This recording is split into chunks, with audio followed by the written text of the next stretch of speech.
was,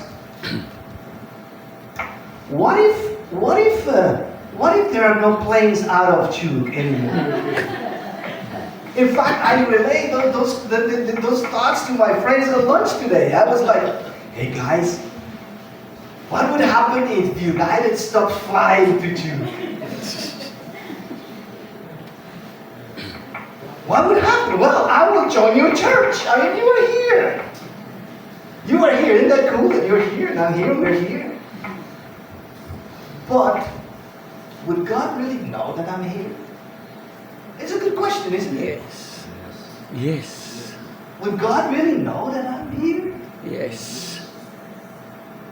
So I'm gonna tell you a story that is, well, actually it's a story from the Bible.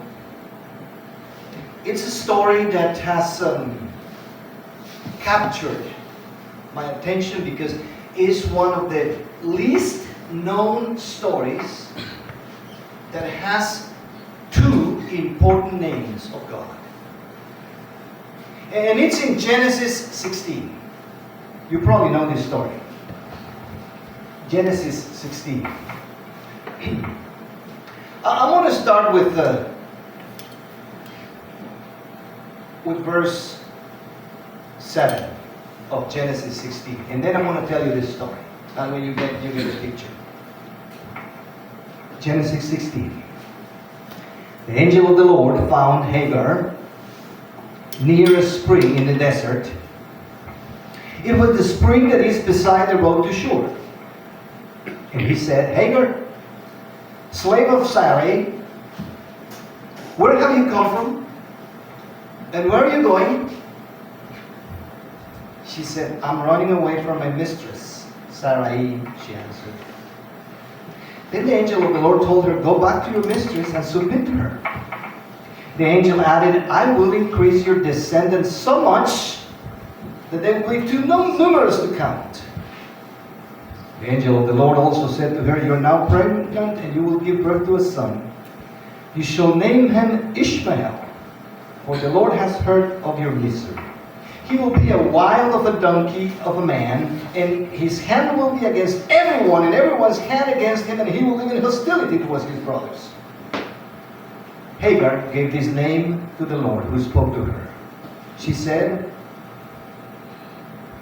you are El Roi, the God who sees me. For she said, I have now seen the one who sees me. Now this is an incredible story. Let me start with telling the story. You know, you have heard the story of Abraham. Remember Abraham? Yes. God took Abraham out of Ur. There's some similarities between you and me. I am from Guatemala. I live now in America. We lived for 10 years in Germany. Lived for 4 years in Ecuador as missionaries. So we have been in many places. Left our family like Abraham, like you. Abraham left his family, and then the Lord told him, he gave him a promise. He gave Abraham a promise. You go to the land that I'm promising you, and everything is going to be all right. And then Abraham, he was 86 years old. I mean, he was kind of old. And the Lord said to him, you're going to have a child. Now, I'm 61 years old, and if the Lord tells me I'm going to have a child, this is not prophecy, okay? I'm just going to go like, I don't think so. We're kind of old for that. I'm hoping to have grandchildren, not children. But Abraham was 86 years old, and the Lord said to him, you're going to have a child.